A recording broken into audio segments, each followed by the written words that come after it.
കർത്താവായ ദൈവമേ, ഈ മക്കളെ ഇപ്പോൾ സ്പർശിക്കണമേ. രോഗികളായി കിടക്കുന്നവരെ ഇപ്പോൾ തൊടണമേ കർത്താവേ. വലിയ മനപ്രയാസങ്ങളോടെ ഇപ്പോൾ ആയിരിക്കുന്ന ഈ മക്കളെ അവിടുന്ന് സ്പർശിച്ച് സൗഖ്യം നൽകണമേ ദൈവമേ. കണ്ണുനീരോടെ പ്രാർത്ഥന നിയോഗങ്ങൾ സമർപ്പിക്കുന്നവരിപ്പോൾ അവിടുന്ന് കൈകൾ നീട്ടി തൊടണമേ കർത്താവേ. അവിടുന്ന് അനുഗ്രഹിക്കാതെ പോകരുത് കർത്താവേ, ഇടപെടാതെ അവിടുന്ന് പോകരുത് കർത്താവേ. ഓരോ മകനെയും മകളെയും സന്ദർശിക്കണമേ യേശുവേ. ഞങ്ങൾ അങ്ങയിൽ വിശ്വസിക്കുന്നു കർത്താവേ. Hallelujah, hallelujah. യേശുവേ ആരാധന, യേശുവേ ആരാധന. ശാന്തമായി സ്വസ്ഥാനങ്ങളിലേക്ക് നമുക്കിരിക്കാം. പ്രിയപ്പെട്ട സഹോദരങ്ങളെ, നമ്മുടെ ജീവിതത്തിൻ്റെ വലിയൊരു മേഖലയാണ് പൗരോഹിത്യത്തിലുള്ള വിശ്വാസം. നമ്മളെ ദൈവത്തിൽ നിന്നും, ദൈവത്തിൻ്റെ അഭിഷേകത്തിൽ നിന്നും, വിശുദ്ധിയിൽ നിന്നും, വിശ്വാസത്തിൽ നിന്നും ക്ഷയിപ്പിക്കാൻ സാത്താൻ ആഗ്രഹിക്കുമ്പോൾ സാത്താൻ നമ്മളെ ജീവിതത്തെ പുരോഹിതരുമായുള്ള ബന്ധത്തിൽ നിന്ന് അകറ്റി കളയും. വിശുദ്ധ ലൂക്കായുടെ സുവിശേഷത്തിൽ 22-ാമത്തെ അധ്യായത്തിൽ 31, 32 തിരുലിഖിതങ്ങൾ അവിടെ നാം വായിക്കുന്ന ഇങ്ങനെയാണ്: ശിമയോൻ, ശിമയോൻ, ഇതാ സാത്താൻ നിങ്ങളെ ഗോതമ്പ് പോലെ പാറ്റാൻ ഉദ്യമിച്ചു. നിങ്ങളുടെ വിശ്വാസം ക്ഷയിക്കാതിരിക്കാൻ ഞാൻ നിങ്ങൾക്ക് വേണ്ടി പ്രാർത്ഥിച്ചു. വിശ്വാസം ക്ഷയിപ്പിക്കാൻ പരിശ്രമിക്കുന്ന ദുഷ്ടാരൂപി ഉണ്ട് എന്ന് ഞാൻ നിങ്ങൾ അംഗീകരിക്കണം. Praise the Lord. Praise the Lord. Hallelujah. Hallelujah. പ്രിയപ്പെട്ട സഹോദരങ്ങളെ, എനിക്കും നിങ്ങൾക്കും ഓരോ വിശ്വാസിക്കും ഈ ഭൂമിയിൽ ലഭിച്ചിട്ടുള്ള ഉന്നതമായ ദാനങ്ങളിൽ വെച്ച് ശ്രേഷ്ഠമായൊരു ദാനമാണ് സ്വർഗത്തിൽ നിന്നും ദാനമായി ലഭിച്ചിട്ടുള്ള വിശ്വാസം. Hallelujah, hallelujah. ഈ വിശ്വാസം നമ്മൾ വിലമതിച്ച് അതിനെ പരിപോഷിപ്പിച്ച് വളർത്തിയെടുക്കണം. എന്നാൽ കൗശലം പ്രയോഗിച്ച് സാത്താൻ വന്നിട്ട് ദൈവത്തിൻ്റെ ഈ വിശ്വാസം നശിപ്പിക്കാൻ നമ്മളിൽ പല കുതന്ത്രങ്ങളും പ്രയോഗിക്കും. അതിലൊരു കുതന്ത്രമാണ് വൈദികരെ കുറിച്ച് നമുക്ക് മതിപ്പ് കുറയ്ക്കും. വൈദികരാണ് ദൈവത്തിൻ്റെ ക്രമീകരണം അനുസരിച്ച് വിശ്വാസം വിതയ്ക്കാൻ നിയോഗിക്കപ്പെട്ടിരിക്കുന്ന പ്രധാനപ്പെട്ട ശുശ്രൂഷകർ, പ്രധാനപ്പെട്ട ഒരു ഗണം ശുശ്രൂഷകർ, ബഹുമാനപ്പെട്ട സിസ്റ്റേഴ്സ് മറ്റൊരു ഗണം ശുശ്രൂഷകർ. അങ്ങനെ ദൈവത്തിൻ്റെ വിശ്വാസത്തിൽ നമ്മളെ വളർത്താനും പരിശീലിപ്പിക്കാനും പരിപോഷിപ്പിക്കാനും നമ്മുടെ ദൈവം നമുക്ക് നൽകിയിട്ടുള്ള ബഹുമാനപ്പെട്ട സിസ്റ്റേഴ്സിലുള്ള വിശ്വാസം കുറയ്ക്കും, ബഹുമാനപ്പെട്ട വൈദികരുടെ വിശ്വാസം കുറയ്ക്കും. അവരുടെ വാക്കുകളെ അവിശ്വസിക്കാൻ തോന്നും. ഇത് സാത്താൻ പ്രയോഗിക്കുന്ന ഒരു സാത്താന്യ പീഡയാണ്. Hallelujah, hallelujah. ഞാനൊരു ദിവസം എൻ്റെ പ്രിയ സഹപ്രവർത്തകനായ സോജി ഓലിക്കലച്ചനോട് സംസാരിച്ചു. അപ്പോൾ സോജി ഓലിക്കലച്ചൻ പറയുകയാണ്, UK-യിൽ ചെന്ന ആദ്യ കാലങ്ങൾ, അപ്പോൾ അവിടെ അച്ഛന് പരിശുദ്ധാത്മ പ്രേരണ കൊടുത്തു. ഈ ജനത്തെ ഇവരായിരിക്കുന്ന അന്ധകാരത്തിൽ നിന്ന്, അവർ അഭിമുഖീകരിക്കുന്ന പ്രശ്നങ്ങളിൽ നിന്ന്, രോഗങ്ങളിൽ നിന്ന്, കുടുംബ പ്രശ്നങ്ങളിൽ നിന്ന്, മനസമാധാന അവസ്ഥയിൽ നിന്ന്, ഓരോ ജോലി തടസ്സങ്ങളിൽ നിന്ന് രക്ഷിക്കാൻ ഇവരെ വെഞ്ചരിച്ച് പ്രാർത്ഥിക്കണം, കുടുംബങ്ങൾ വെഞ്ചരിക്കണം. അങ്ങനെ വെഞ്ചരിക്കാൻ ഞാൻ വരുന്നുവെന്ന് ചില സ്ഥലത്ത് അച്ഛൻ പറയുകയുണ്ടായി. അപ്പോൾ തന്നെ ചില ആളുകളിൽ ഈ ദുഷ്ടാത്മാവ് പ്രവർത്തിച്ച് അവർക്ക് തോന്നുകയാണ് ഇത് പൈസ പിരിക്കാൻ വേണ്ടിയായിരിക്കും വരണത്, ഇത് അച്ഛൻ്റെ പൈസ പിരിക്കാനുള്ള ഒരു പുതിയ അടവായിരിക്കും ഇത് ഈ വെഞ്ചരിക്കാൻ വരുന്നത്. ഇങ്ങനെ ചിന്തിപ്പിക്കുകയാണ്. പ്രിയപ്പെട്ട സഹോദരങ്ങളെ, ആളുകളെല്ലാവരും അവരുടെ ഹൃദയത്തിൽ നല്ല ആളുകളാണ്. എന്നാൽ ഈ ആളുകൾ അനുഗ്രഹം പ്രാപിക്കാതിരിക്കാൻ സാത്താൻ, കൗശലക്കാരനായ സാത്താൻ, അവൻ്റെ സാത്താന്യ കൗശലം ആളുകളുടെ മേൽ ചിന്താമണ്ഡലത്തിലേക്ക് വിതയ്ക്കുകയാണ്. ഇത് വേറൊരു വ്യക്തി ഒരു അനുഭവം എഴുതിയത് നിങ്ങളുടെ ശ്രദ്ധയിലേക്ക് കൊണ്ടുവരാം. എൻ്റെ പേര് സൈജോ ഫിലിപ്പ്, ഭാര്യയുടെ പേര് ജാസ്മിൻ. ഞങ്ങൾ ഈ കത്ത് എഴുതുന്നത് അയർലൻഡിൽ നിന്നാണ്. എനിക്ക് എൻ്റെ 2 കാലിൻ്റെ ഇടയിലായിട്ട് പരു വരുമായിരുന്നു. ആദ്യം 2001-ലാണ് അത് വന്നത്. പിന്നെ 2008 മുതൽ അത് എല്ലാ 6 മാസം കൂടുമ്പോഴും വരാൻ തുടങ്ങി. അങ്ങനെ അത് അയർലൻഡിലും ഇന്ത്യയിലുമായി 2011 ജനുവരി വരെ ഞാൻ 13 തവണ ഓപ്പറേഷൻ ചെയ്ത് സർജറി ചെയ്തു. അത് അനൽ പിസ്റ്റുലയായി മാറിക്കഴിഞ്ഞിരുന്നു. 2011 ജനുവരി മാസത്തെ സർജറിക്ക് ശേഷം ഞാൻ 6 മാസം ജോലിയിൽ പോകാതെ വീട്ടിലിരുന്നു. ആ സമയം കമ്പ്യൂട്ടറിൽ ഇൻ്റർനെറ്റ് വഴി അഭിഷേകാഗ്നി എന്ന വചന ശുശ്രൂഷ കാണുവാൻ എൻ്റെ അമ്മയുടെ ചേടത്തി സിസ്റ്റർ ബർണബാസ് എന്നെ നിർബന്ധിച്ചു. ആദ്യം എനിക്ക് ഇതിലൊന്നും ഒരു വിശ്വാസവും ഇല്ലായിരുന്നു. നിർബന്ധം സഹിക്കവയ്യാതെ വന്നപ്പോൾ ഒന്ന് കണ്ടേക്കാം എന്ന് തോന്നി. ആദ്യം അച്ഛനെ കണ്ടപ്പോൾ എനിക്ക് തോന്നിയത് ഇതൊക്കെ തട്ടിപ്പാണ്. അച്ഛന്മാര് കാശുണ്ടാക്കാൻ വേണ്ടി ഓരോരോ പരിപാടി തുടങ്ങുന്നതാണ് എന്നൊക്കെ എൻ്റെ മനസ്സിൽ ഇങ്ങനെ ചിന്ത വരാൻ തുടങ്ങി.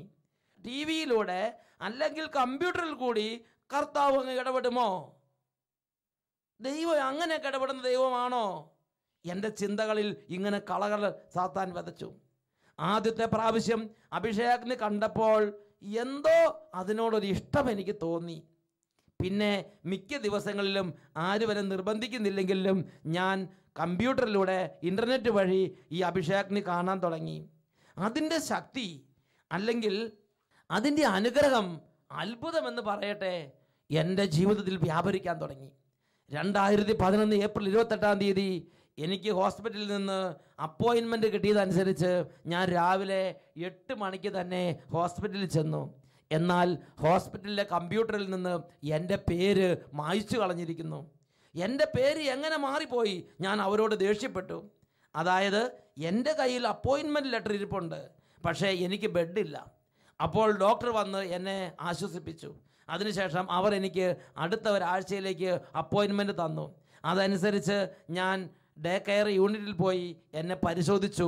ഡോക്ടർ പറഞ്ഞു, ഇനി ഒരു സർജറിയുടെ ആവശ്യമില്ല, രോഗം അപ്രത്യക്ഷമായിരിക്കുന്നു. ഇതെന്ത് പറ്റി? ദൈവത്തിന് കോടാനുകോടി നന്ദി. Hallelujah, hallelujah, hallelujah, hallelujah. പ്രിയപ്പെട്ട സഹോദരങ്ങളെ, നോക്കുക, ഈ വ്യക്തിയുടെ ജീവിതത്തിലേക്ക് ദൈവം പിന്നെ അത്ഭുതങ്ങൾ ചൊരിയും. പിന്നെ ഈ ലെറ്റർ മുഴുവനും അതിനുശേഷം ഉണ്ടായ നിരവധി അത്ഭുതങ്ങൾ മാറി മാറി ഈ അഭിഷേകാഗ്നി വചനം കണ്ടപ്പോൾ ആ കുടുംബത്തിലേക്ക് വിതച്ച അത്ഭുതങ്ങൾ ഈ വ്യക്തി വർണ്ണിക്കുന്നതാണ്. Praise the Lord, praise the Lord. പ്രിയപ്പെട്ട സഹോദരങ്ങളെ, ആ വ്യക്തി ഇന്ന് ഡെയിലി കമ്പ്യൂട്ടറിൽ ഇൻ്റർനെറ്റ് വഴി അരമണിക്കൂർ അഭിഷേകാഗ്നി എപ്പിസോഡ് കണ്ടിട്ടേ മറ്റു കാര്യങ്ങൾക്ക് പോകും. അതേപോലെ കൃപയുടെയും വിശ്വാസത്തിൻ്റെ അഭിഷേകത്താൽ ജ്വലിച്ച് കുടുംബത്തിൽ നിന്ന് അനവധി കാലങ്ങളായുള്ള ബന്ധനങ്ങൾ തകർന്നു. വലിയ സൗഖ്യങ്ങളും വിടുതലുകളും കുടുംബത്തിലേക്ക് ഒഴുകി. Price the Lord, praise the Lord. ഇന്ന് അഭിഷേകാഗ്നി ശുശ്രൂഷയുടെ വലിയൊരു പ്രചാരകരനാണ് ഈ സൈജു എന്ന് പറയുന്ന കർത്താവിൻ്റെ ഈ ദാസൻ. പ്രിയപ്പെട്ട സഹോദരങ്ങളെ, എന്നാൽ ആദ്യം സാത്താൻ വിതച്ച കളയെന്താണ്? ഇതൊക്കെ തട്ടിപ്പാണ്. കമ്പ്യൂട്ടറിലൂടെ കർത്താവ് ഇടപെടുമോ? ഇൻ്റർനെറ്റ് വഴി കർത്താവ് വരുമോ? നോക്ക്, ഓരോ തട്ടിപ്പ് ചിന്തകൾ കൊടുക്കുകയാണ് സാത്താൻ ഹൃദയത്തിലേക്ക്. വൈദികരിൽ നിന്നും ദൈവജനത്തിൻ്റെ മനസ്സിനെ അകറ്റിക്കളയുക. വൈദികരുടെ വാക്ക് വിശ്വസിക്കാതിരിക്കാൻ പ്രേരണ കൊടുക്കുക. വൈദികരോട് എതിർപ്പ് തോന്നിക്കുക.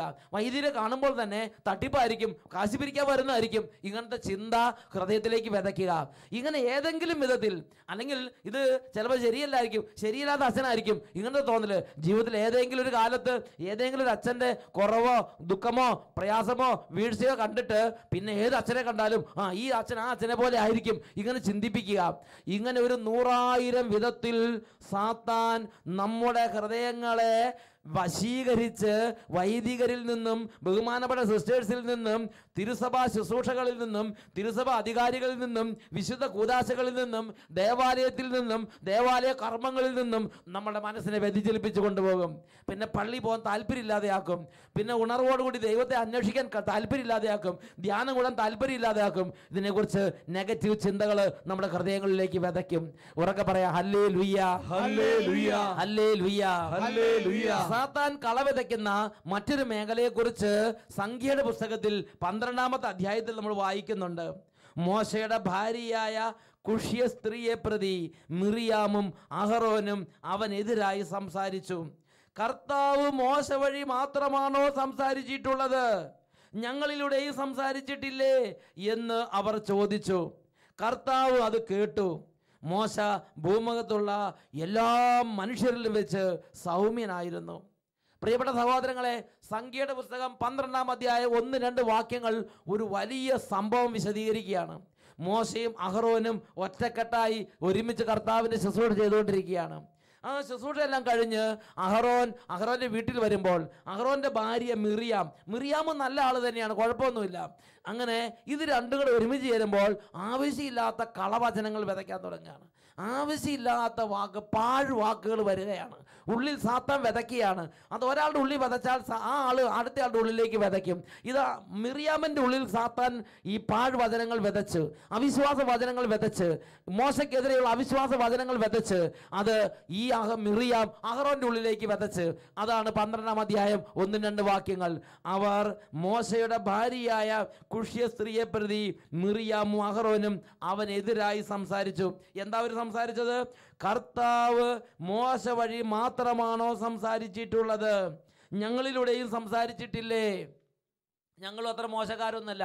അപ്പോൾ ഈ അച്ഛന്മാർക്ക് എന്തെത്ര പ്രത്യേകത, അല്ലെങ്കിൽ സിസ്റ്റർമാർ എന്തെത്ര ഞങ്ങളിലൂടെ പരിശുദ്ധാത്മ പ്രവർത്തിക്കുന്നൊക്കെ ഉണ്ട്, ഞങ്ങളത്ര അങ്ങനെ ഓരോ തരത്തിലുള്ള വികട ചിന്തകൾ സാത്താൻ വിതയ്ക്കുകയാണ്. അത് ചിലപ്പോൾ പുസ്തക രൂപത്തിലായിരിക്കും, ചിലപ്പോൾ ചില ആളുകളുടെ ഉടർച്ച വെക്കുന്ന ഉപദേശത്തിലൂടെ ആയിരിക്കും നമ്മുടെ ഉള്ളിലേക്ക് കയറി കൂടുന്നത്. എന്നിട്ട് അടുത്ത വാക്യം ശ്രദ്ധിച്ചേ, കർത്താവ് അത് കേട്ടു. പ്രിയപ്പെട്ട സഹോദരങ്ങളെ, നാം ദൈവത്തിൻ്റെ ഈ സംവിധാനത്തിനെതിരെ ഇടപെടുന്നത്, സംസാരിക്കുന്നത് കർത്താവിൻ്റെ ശ്രദ്ധയിൽപ്പെടുന്നുണ്ട്. സംഖ്യയുടെ പുസ്തകത്തിൽ 16-ാം അധ്യായത്തിൽ 1 മുതൽ 4 വരെ തിരുലിഖിതങ്ങൾ. അവിടെ നമ്മൾ വായിക്കുന്നത് എങ്ങനെയാണ്? ലേവിയുടെ മകനായ കൊഹാത്തിൻ്റെ മകൻ ഇസ്ഹാറിൻ്റെ മകനായ കോറഹും റൂബൻ ഗോത്രത്തിലെ എലിയാബിൻ്റെ പുത്രന്മാരായ ദാത്താൻ, അബീറാം എന്നിവരും പെലേത്തിൻ്റെ മകൻ ഓനും ഇസ്രായേൽ സമൂഹത്തിലെ നേതാക്കളും തെരഞ്ഞെടുക്കപ്പെട്ടവരും പ്രസിദ്ധരുമായ 250 പേരും മോശയെ എതിർത്തു. അവർ മോശയ്ക്കും അഹറോനും എതിരെ ഒരുമിച്ച് കൂടി പറഞ്ഞു, നിങ്ങൾ അതിരുവിട്ടു പോകുന്നു. സമൂഹം ഒന്നൊഴിയാതെ എല്ലാവരും വിശുദ്ധരാണ്. കർത്താവ് അവരുടെ മധ്യേ ഉണ്ട്. പിന്നെ നിങ്ങൾ കർത്താവിൻ്റെ ജനത്തിന് മീതെ നേതാക്കന്മാരായി എന്തിന് ചമയുന്നു? നോക്കുക, ഒരു പൈശാചിക പീഡ, അത് വലിയൊരു ദുരന്തത്തിൽ കലാശിച്ച കാര്യം സംഖ്യയുടെ പുസ്തകം 16-ാം അധ്യായം വായിക്കുന്നുണ്ട്.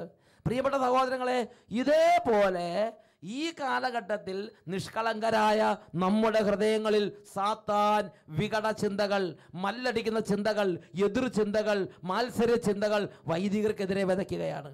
ബഹുമാനപ്പെട്ട സിസ്റ്റേഴ്സിനെതിരെ വിതയ്ക്കുകയാണ്. ദേവാലയത്തിനെതിരെ വിതയ്ക്കുകയാണ്. വിശുദ്ധ കൂദാശകൾക്കെതിരെ വിതയ്ക്കുകയാണ്. തിരുസഭയ്ക്കെതിരെ വിതയ്ക്കുകയാണ്. മാർപ്പാപ്പയ്ക്കെതിരെ വിതയ്ക്കുകയാണ്. മെത്രാന്മാർക്കെതിരെ വിതയ്ക്കുകയാണ്.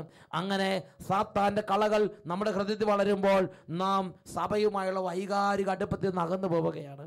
കുർബാനയിൽ നിന്ന് കുമ്പസാരത്തിൽ നമ്മൾ അകന്നു പോവുകയാണ്. വൈദികരോട് മനസ്സുകൊണ്ട് അടുപ്പമില്ലാതായി മാറുകയാണ്. പുറമെ അവരുമായി ഇടപെട്ടാലും മനസ്സുകൊണ്ട് അവരോട് അടുപ്പമില്ലാതായി മാറുകയാണ്. ഇത് സാത്താൻ്റെ വലിയ ഒരു കൗശലമാണ്. യോഹന്നാന്റെ സുവിശേഷത്തിൽ ഈശോ ഒരു കാര്യം ആഗ്രഹിക്കുന്നുണ്ട്.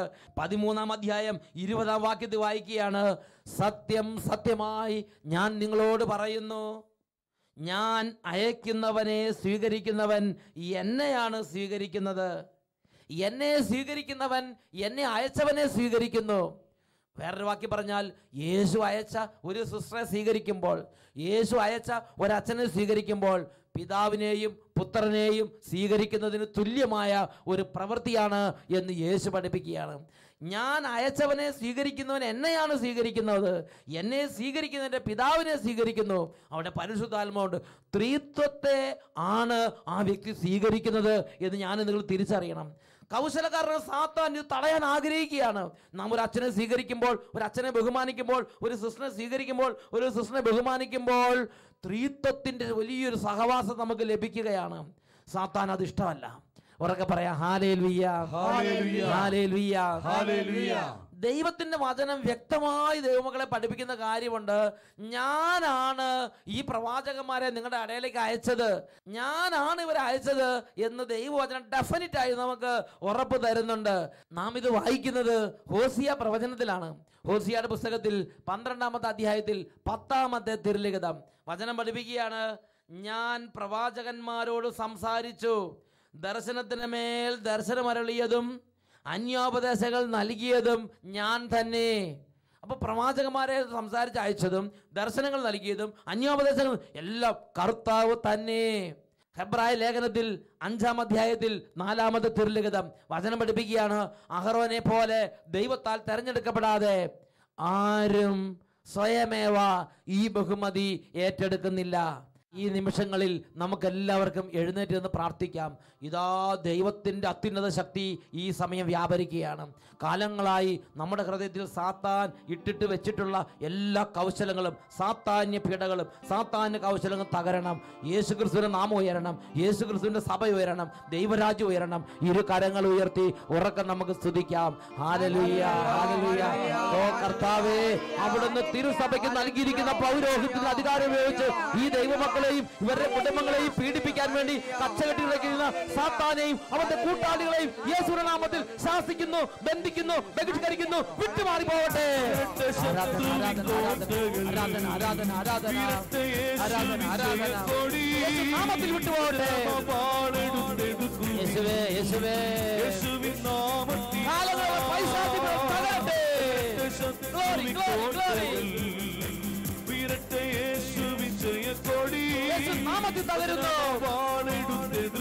യേശുവേ, യേശുവേ, യേശുവേ, യേശുവേ, അവിശ്വാസത്തിന്റെ ശക്തികളെ അത്ഭുത ശക്തി, എതിർപ്പിന്റെ അവിശ്വാസത്തിന്റെ ദുരാത്മശക്തികൾ യേശു നാമത്തിൽ ചിഹ്നമെന്നമാകുന്നു. യേശുവിൻ നാമത്തിൽ കൽപ്പിക്കുന്നു, വിട്ടുപോകാം.